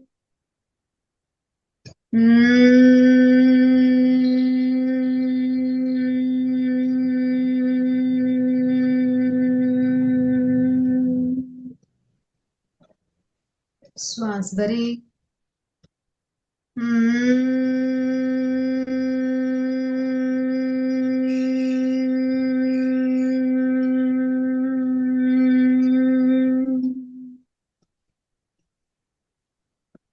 शरीर को स्थिर, शिथिल और तनाव मुक्त करें। मेरुदंड और गर्दन को सीधा रखें, हलन चलन ना करें।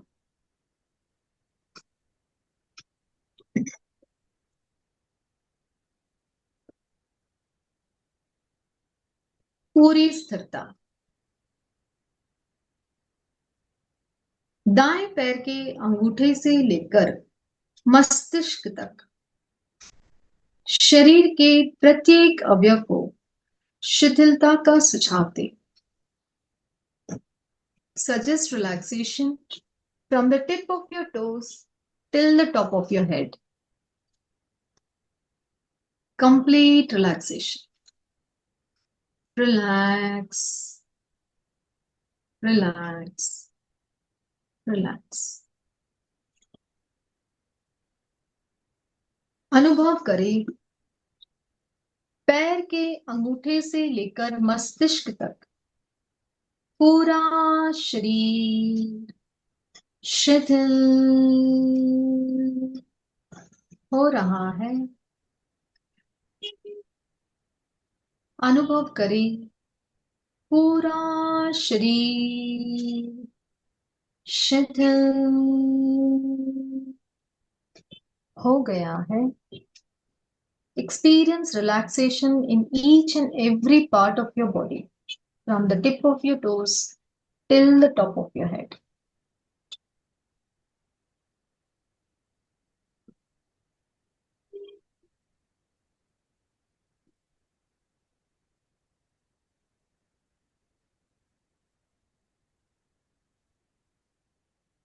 Complete relaxation.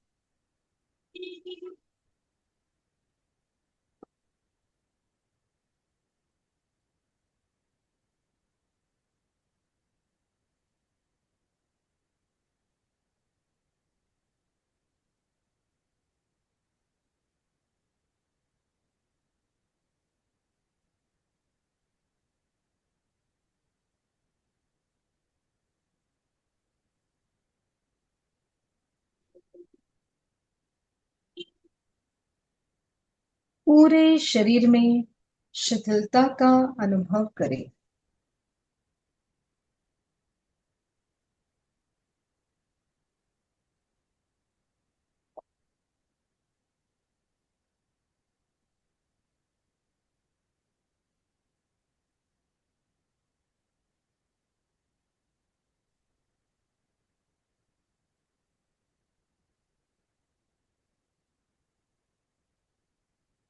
अब हम भाव प्रतिक्रमण करेंगे।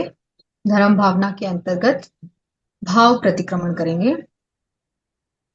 अहो परम कृपालु गुरुदेव तीर्थंकर प्रभु जी महाराज, अनंत सिद्ध प्रभु जी, मेरी आत्मा का स्वरूप है अनाहरक यानी आहार रहित, तो भी मेरी आत्मा ने सचित अचित और मिश्र आहार करके चिकने गाढ़े कर्म इस भव आश्री परभव आश्री अनंत भव आश्री उपार्जित किए हैं। जिस दिन आपके जैसा अनाहारक स्वरूप प्रकट होगा वह दिन मेरा धन्य होगा। 20 तीर्थंकर प्रभु जी, मेरी आत्मा का स्वरूप है अनारंभी परिग्रह रहित, तो भी मेरी आत्मा ने अनंत आरंभ समारंभ और परिग्रह किया है, कराया है और अनुमोदन करके चिकने गाढ़े कर्म इस भव आश्री परभव आश्री अनंत भव आश्री उपार्जित किए हैं। ऐसी मेरी दुष्ट आत्मा को करोड़ बार धिक्कार कर आप जैसी अनारंभी स्वरूप प्रकट करने की मुझे भाव भाव में शक्ति दो। जिस दिन आप जैसा अनारंभी स्वरूप प्रकट करूंगी वह दिन मेरा धन्य होगा। 20 तीर्थंकर प्रभु जी, मेरी आत्मा का स्वरूप है अहिंसक, तो भी मेरी आत्मा ने त्रस जीव बेंद्रिय तेंद्रिय चौरिंद्रिय और पंचेंद्रिय और स्थावर जीव का यानी पृथ्वी अग्नि वायु और आकाश वनस्पति काय के मेरे शरीर के पोषण के लिए मेरी आत्मा ने इन जीवों का हरण किया है, हनन किया है। ऐसी मेरी दुष्ट आत्मा को करोड़ बार धिक्कार, अनंत बार धिक्कार। अनंत भव में किसी भी जीव पर दया नहीं पाली। ऐसे आपके जैसा अहिंसक स्वरूप मेरा भी प्रकट होगा, वह दिन मेरा धन्य होगा। 20 तीर्थंकर प्रभु जी, मेरी आत्मा का स्वरूप है अकषाय क्रोध रहित, क्रोध मान माया लोभ रहित, तो भी मेरी आत्मा ने अनंत बार क्रोध किया, कषाय किया, मान किया, माया किया, लोभ किया, राग द्वेष के द्वारा चिकने गाढ़े कर्म इस भव आश्री परभव आश्री अनंत भव आश्री उपार्जित किए। जिस दिन आप जैसा निश्चय क्षमा का गुण प्रकट होगा वह दिन मेरा धन्य होगा। 20 तीर्थंकर प्रभु जी, मेरी आत्मा का स्वरूप है अभाषक यानी मौन, फिर भी मैंने कर्कशकारी, कठोरकारी, भेदकारी, वैरकारी, विरोधकारी, निश्चयकारी, सावध्यकारी और पर को पीड़ाकारी भाषा बोली। इस भव आश्री, पर भव आश्री, अनंत भव आश्री चिकने गाढ़े कर्म उपार्जित किए। ऐसी मेरी दुष्ट आत्मा को करोड़ बार धिक्कार। आप जैसा अभाषक स्वरूप प्रकट होगा, वह दिन मेरा धन्य होगा। सत्य और व्यवहार भाषा बोलने की मुझे शक्ति दो। 20 तीर्थंकर प्रभु जी, मेरी आत्मा का स्वरूप है अचौर्य, चोरी नहीं करना। तो भी मेरी आत्मा ने जीव अवत, स्वामी अदत्त, तीर्थंकर अदत्त और गुरु अदत्त चोरी की है, कराई है और अनुमोदन करके चिकने गाढ़े कर्म उपार्जित किए हैं। ऐसी मेरी दुष्ट आत्मा को करोड़ बार धिक्कार। आप जैसा अचौर्य स्वरूप प्रकट करने की मुझे शक्ति दो। 20 तीर्थंकर प्रभु जी, मेरी आत्मा का स्वरूप है अवेदी। तो भी मेरी आत्मा ने पुरुष वेद में, स्त्री वेद में, नपुंसक वेद में, कुदृष्टि से, पासक से, खुराक से और भाषा से अब्रह्म का सेवन मन वचन काया के योग से किया है, कराया है और अनुमोदन किया है। ऐसे चिकने गाढ़े कर्मों का उपार्जित किया है। ऐसी मेरी आत्मा को करोड़ बार धिक्कार है। आप जैसी अवेदी निराकारी स्वरूप मेरा भी प्रकट हो। 20 तीर्थंकर प्रभु जी, मेरी आत्मा का स्वरूप है अपरिग्रह। तो भी मेरी आत्मा ने सचित, अचित और परिग्रह इकट्ठा किया है, कराया है और अनुमोदन किया है। ऐसी मेरी दृष्ट आत्मा को करोड़ बार धिक्कार। 9 प्रकार का बाह्य परिग्रह और 14 प्रकार का अभ्यंतर परिग्रह छोड़ने की मुझे शक्ति प्रदान करें।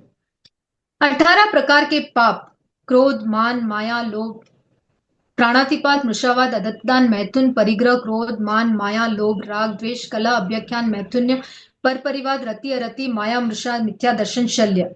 7 प्रकार की कुव्यसन, 25 प्रकार के मिथ्यात्व, 14 प्रकार के समुच्चय जीव तथा अर्थ ध्यान, रौद्र ध्यान संबंधी किसी प्रकार का पाप दोष लगा हो तो अरिहंत सिद्ध केवली गुरुदेव और आत्मा के साक्षी से मिच्छामि दुक्कडम, मिच्छामि दुक्कडम, मिच्छामि दुक्कडम। 84 लाख जीव योनि के जीवों के चलते, हिलते, उठते, बैठते, जानते, अनजाने कोई जीव को भेदा हो, परिता किल्लामना उपजाई हो तो मिच्छामि दुक्कडम।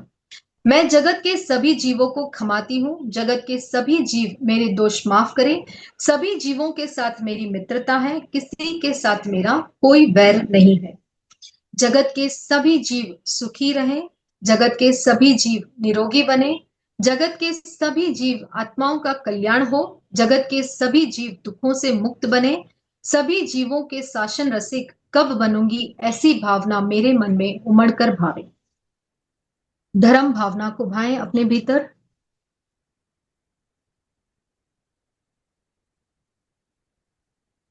जाचे सतगुरुदेव सुख, चिंतति चिंतारैन।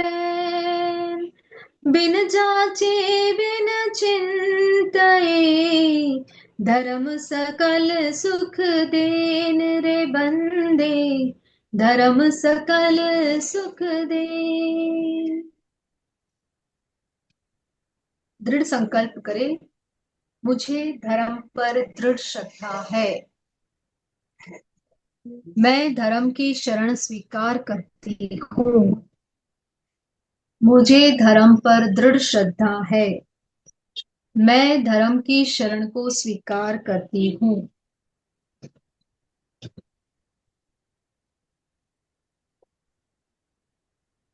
अपने आप को धर्म भावना से ओतप्रोत होते हुए महसूस करते हुए 3 गहरे लंबे श्वास लें।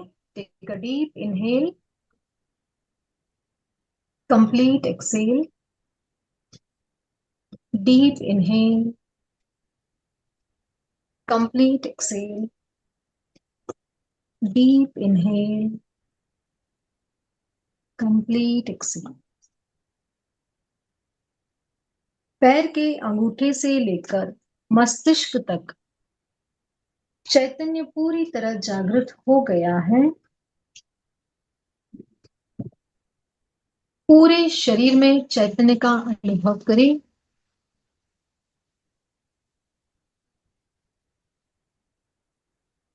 दोनों हाथ आनंद केंद्र पर जुड़े हुए शरण सूत्र का उच्चारण करेंगे। अर्हन्ते शरणं पवज्जामि, सिद्धे शरणं पवज्जामि, साहु शरणं पवज्जामि, केवलीपणतं धम्मं शरणं पवज्जामि। जमीन को देखते हुए धीरे धीरे आंखें खोले। ओम अरहम। ओम अरहम। बहुत ही सुंदर छोटा सा प्रयोग भी हमने किया, और धर्म के जो भेद आपने बताए बहुत सुंदर तरीके से, एग्जाम्पल के सब माध्यम से, स्टोरीज के माध्यम से एक एक बात आप लोगों के गले उतर गई होगी, बिल्कुल समझ में आई होगी आप लोगों को। रेणु जी, जो आपने 10 भेद बताए धर्म के, दिगंबर परंपरा में पर्यूषण में जो 10 लक्षण पर मनाया जाता है वही है सेम? यस सर, उसी के आधार पर बताए जाते हैं। जी, बहुत बढ़िया। तो अभी आपके मन में भी कोई जिज्ञासा, कोई प्रश्न हो तो आप हैंड राइज कर सकते हैं। हैंड राइज इससे कीजिए, पहले आपको कि कुछ अनम्यूट। लोग लीव कर दे, सबको बताना चाहेंगे कि नेक्स्ट वीक हमारा 50th सेलिब्रेशन होगा, गोल्डन जुबली सेलिब्रेशन होगा, जैसे अलका मैम ने आपको ऑलरेडी बता दिया है। तो ज्यादा से ज्यादा लोगों को ये लिंक शेयर करें और प्लीज ये सेशन अटेंड करने की कोशिश करें। ये सब सेलिब्रेशन हो रहा है आपकी वजह से, राइट? यस। मतलब ऑडियंस नहीं है तो क्लास होना पॉसिबल ही नहीं था। तो ये 50 एपिसोड हुए हैं, तो ये सब आपकी वजह से, तो ये आपका सेलिब्रेशन है, तो आपका सेलिब्रेशन आप मिस नहीं कर सकते, राइट? ओम अरहम। कोई जिज्ञासा हो तो प्लीज शेयर कर। चंदू जी ने हैंड राइज किया हुआ है। चंदू जी, अनम्यूट कीजिए। जय जिनेन्द्र सर। जय जिनेन्द्र रेणु जी, जय जिनेन्द्र सर। जय श्री। मैं ये पूछना चाह रही थी कि जैसे आप ये इतनी अच्छी भावना कराते हैं, तो क्या हम सामायिक लेके बैठ तो जाते हैं, तो फिर आप जो क्वेश्चन पूछते हो तो उसका हम आंसर नहीं दे पाते हैं, हम लिख नहीं पाते हैं या बोल नहीं पाते, तो क्या करना चाहिए हमको? ऐसे समय सामायिक लेना चाहिए, या आपकी भावना को सुन के अपने जो, अगर हमको उत्तर देना है या कुछ बताना तो हम नहीं बता पाते क्योंकि हम उसमें मोबाइल को टच नहीं करना हो, इसलिए तो क्या करना चाहिए? समय लेना चाहिए या बहुत शुद्ध भाव से आपकी भावनाओं को सुनना चाहिए और उसी को जीवन में कथार्थ करना चाहिए? दोनों में से क्या करना चाहिए? देखिए, मैं सामयिक नहीं लेना ये तो मैं कभी नहीं बोलूंगी, ठीक है? आप सामयिक लीजिए, आपकी जो भी जिज्ञासा हो ना आप उसको नोट डाउन करें, बुक में तो लिख ही सकते हैं। कोई बात नहीं, इस सेशन में नहीं होगा, अगले सेशन में मैं आपको बता दूंगी, आप मुझे मैसेज कर सकते हैं बाद में। आप सामयिक को शुद्ध भाव से लीजिए, भावना भाइये, क्वेश्चन आंसर्स होते रहेंगे, चलते रहेंगे। अगर आपके अंदर कोई जिज्ञासा है तो आप लास्ट में भी पूछ सकते हैं या मैसेज करके भी मुझे पूछ सकते हैं। तो इतना प्रेशर आप दिमाग में मत लीजिए कि मैं सामयिक लूं या नहीं लूं, आप आराम से सामयिक लीजिए, ठीक है? ओम अरहम। नहीं, क्वेश्चन दोनों है कि 1 घंटा बैठते हैं, इतने अच्छे सुनते हैं, तो सोचते हैं वैसे कि क्या कर लें भाई, हाँ, लेकिन वही सामयिक हो लगता है जाएगी कि हाथों हाथ, है ना? हाँ, और धर्म, लेकिन अर्चना और जी, धर्म मिल जाएगा। अर्चना जी, अच्छा। उसके बाद संगीता जी। पहले अर्चना जी। नमस्ते। आप आपकी आवाज रेणु जी बहुत सुंदर है, ये हर बार सुनती हूँ तो आवाज के बारे में कहना चाहती थी। बहुत बहुत ही अच्छा। सुंदर है। और आपने जो आप आज धर्म के बारे में बताया, और चंपा नगरी की 3 भाइयों की स्टोरी बहुत अच्छी हमें सुनाई, बहुत सुंदर लगा। हर बार बहुत सुंदर लगता है। Thank you Renu ji, thank you Anand sir, thank you. देखिए, हमारे शास्त्रों में, आगम में स्टोरीज का बहुत बहुत महत्व दिया गया है। अब आज की क्लास में बहुत सारी चीजें हम भूल भी जाएंगे, लेकिन जो स्टोरीज सुनाई गई, स्टोरीज के माध्यम से जो समझाया जाता ना, वो हमेशा हमें याद रहता है। तो कोशिश करिए ज्यादा से ज्यादा स्टोरीज को आप याद रखें, ताकि वो धर्म भावना से आप वापस कनेक्ट कर सको, है ना? यस, संगीता जी प्लीज बोलिए। संगीता जी नमस्ते मैम। बोलिए। मैम, ये सामायिक क्या होता है? सामायिक, जैन धर्म में सामायिक का एक प्रावधान भगवान ने दिया है, जिसमें हम 48 मिनट्स के लिए सावध्य प्रवृत्ति का त्याग करते हैं। सावध्य प्रवृत्ति मतलब पापकारी प्रवृत्ति, जो 18 पापस्थान आज हमने बताया ना, झूठ बोलना, यस, चोरी करना, यस। क्रोध, कषाय, मान, माया, लोभ, राग द्वेष, इन सब का त्याग करके, सावध प्रवृत्ति का त्याग करके हम मन वचन काया से 2 करण 3 योग से 48 मिनट के लिए मुंह पे ऐसे पट्टी बांध के आसन बिछा के एक ही जगह पर बैठते हैं, उसको हम सामायिक कहते हैं। तो वो जी। समय उसमें हम में पाठ और नहीं करते क्या मैम? कुछ जाप और नहीं बात रहता क्या? कर सकते हैं। कुछ संप्रदाय में, कुछ मान्यताओं में इलेक्ट्रॉनिक उपकरणों को यूज नहीं करते, टच नहीं ओके। करते, कुछ मान्यताओं में करते हैं। ये अपना अपना अलग अलग है पर्सपेक्टिव। लेकिन सामायिक में हम कोई भी पापकारी प्रवृत्ति नहीं करते हैं, किसी को कष्ट पहुंचाने का हमारा भाव नहीं रहता है। तो जब हम सामायिक में बैठते हैं तो इलेक्ट्रॉनिक उपकरणों को टच नहीं कर सकते, इसलिए उन्होंने पूछा कि सामायिक लूं या नहीं लूं, तो आप सामायिक ले सकते हैं। मैम संगीता आपके जी, स्टेटस में मैसेज बहुत जबरदस्त रहता है। कुछ दिन पहले ही हमारा एक सेशन हुआ था सामायिक के ऊपर, आपने उस सेशन को शायद अटेंड नहीं किया होगा, और उस सेशन का वीडियो आप जरूर देखिएगा, बहुत सुंदर तरीके से बताया गया है। 48 मिनट तक हम कोई त्याग करते हैं वो सामायिक है, और उससे कम समय में अगर किया जाता है तो उसको संवर बोलते हैं। संवर, थोड़ी देर के लिए आप कोई जो पाप है 18 पाप उसका त्याग करते हैं तो संवर भी होती है। संवर और सामायिक में जो फर्क है, समय की सीमा का फर्क है और बाकी कुछ नहीं। जी, तो अभी समापन की ओर चलना है हमें। Yes sir. अलका जी, समापन आज आप ही करवाइए, अनम्यूट कीजिए। यस। और किसी की भी कोई जिज्ञासा हो, कोई प्रश्न हो, आप लिख के भेज सकते हैं, मैसेज कर सकते हैं, तो आपके समाधान हो जाएगा। ठीक है, बहुत ही अच्छा, बहुत ही अच्छा। धन्यवाद। गुरु कृपा ऐसे ही बनी रहे हम सब पर। जैसे हम जाना ना धर्म भावना जैसा कि दिखाता है उस आपको तरह पहले पर ही जानकारी गुरु दी की गई थी, कृपा अगला बनी रहती है। एपिसोड हमारा 50वां एपिसोड रहना है। और अलका जी ने क्या कहा, आज जितने लोग जुड़े हैं सब अपने साथ कितने लोगों को लेके आएंगे? 10, समाज। 10 गुण, 10 गुनी उपस्थिति हमारी होनी चाहिए। हमारी कैपेसिटी जो है 300 की, वो फुल हो जानी चाहिए। अगले रविवार को टारगेट रखना है हमारा, आज जो जितनी भी हमारी कैपेसिटी है वो फुल हो जाए। चलिए अलका जी। सुनील गुप्ता ने हाथ ऊपर किया है, एक बार लास्ट जी सुनील गुप्ता जी, बोले। बोलिए।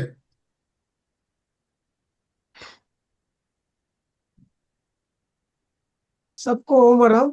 आपका तो सेशन बहुत ही अच्छा कराते हैं मैम आप। मगर एक जिज्ञासा ये है कि जैसे आपने बोला ना कि बहुत बच्चों जैसा हमारा हृदय हो जाना चाहिए, एकदम सरल।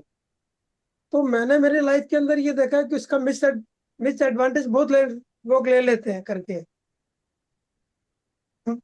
आप समझे मैम? मैं समझ गई, आपकी जो थिंकिंग प्रोसेस चल रही है उसको मैं समझ गई। लेकिन इसका एक ही आंसर है, लास्ट टाइम भी आपने शायद ऐसा कुछ क्वेश्चन पूछा था। आप जब तक दूसरों के बारे में सोचते रहोगे ना, अपनी आत्मा का कल्याण नहीं कर पाओगे। ठीक है, आपको अपनी आत्मा का कल्याण करना है। सामने वाला कैसा भी है, कुछ भी है। आज की स्टोरी में आपने सुना कि धर्म रुचि ने, उनके पास इतनी लब्धि थी कि वो उसको तेजोलेशा से मार सकते थे, फिर भी उन्होंने क्षमा को अपनाया। आप अगर धर्म को अपनाओगे तो आपकी आत्मा का कल्याण होगा। सामने वाला क्या कर रहा है वो उसका कर्म है ना। आपका फर्ज बनता है कि उसको सही राह दिखाओ। फिर भी अगर वो नहीं मान रहे, वो आपका फायदा उठा रहे हैं, तो उनको उनके कर्मों का भुगतान करना पड़ेगा। लेकिन आपको तो आपके धर्म का फायदा आपको मिल जाएगा। आपने उनको क्षमा कर दिया, आपने मैत्री करुणा दया सब रखा, तो आपको उसका फल आपको निश्चित मिलेगा।